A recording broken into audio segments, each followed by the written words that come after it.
Hi guys! Good afternoon, good evening, good day! Again, this is RJYC Vlog. Please like, subscribe, comment, and share. But before that, I wanna say thank you sa lahat ng ating new subscribers. Umabot na po tayo ng 1K subscribers and I was expecting na next year pa tayo aabot ng 1K.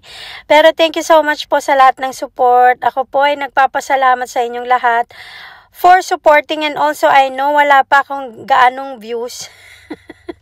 Hindi pa nga yata ako umaabot sa double digit ng aking videos na views, pero nagpapasalamat pa rin ako sa mga nakakapanood sa akin. And tuloy-tuloy lang tayo sa pag-support sa bansang Pilipinas, sa mga mahal nating Dutertes, and also sa bansang Pilipinas.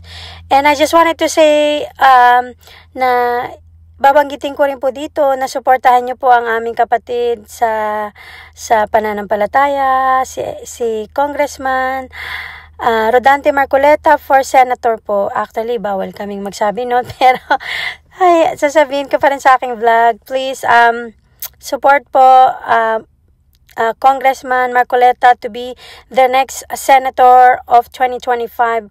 We're pretty sure naman na he's gonna win because he is a man of principles and dignity, at talaga namang may paninindigan at nasa tama lang siya lagi, at palagi niyang ipinagtatanggol kung ano lang yung tama, ang para sa kapayapaan, kung ano yung fair, at napakatalino po ng aming kapatid na to. So wag po natin siyang kalilimutan sa 2025 as our Senator Rodante Marcoleta. Ayan. And again, thank you so much for all our subscribers.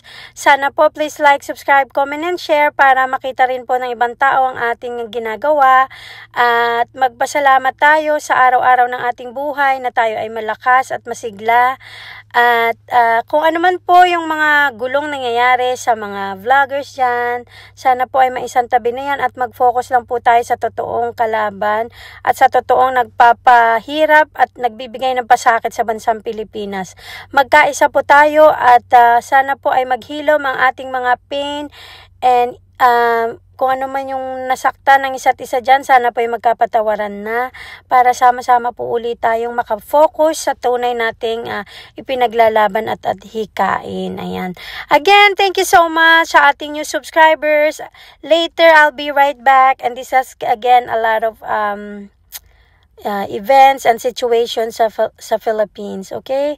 God bless everyone and happy holidays. Malapit na ang 2025. I hope magkaroon tayo ng mas masaganang 2025 at makapagpatawad sa mga taong nagbigay ng pasakit sa ating buhay, pero wag nating kakalimutan na gamitin ang ating puso at isipan para maging mas maingat tayo sa mga desisyon natin sa ating buhay. Ayan. Thank you again, guys. God bless. Again, this is RJYC Vlog. See you. Bye!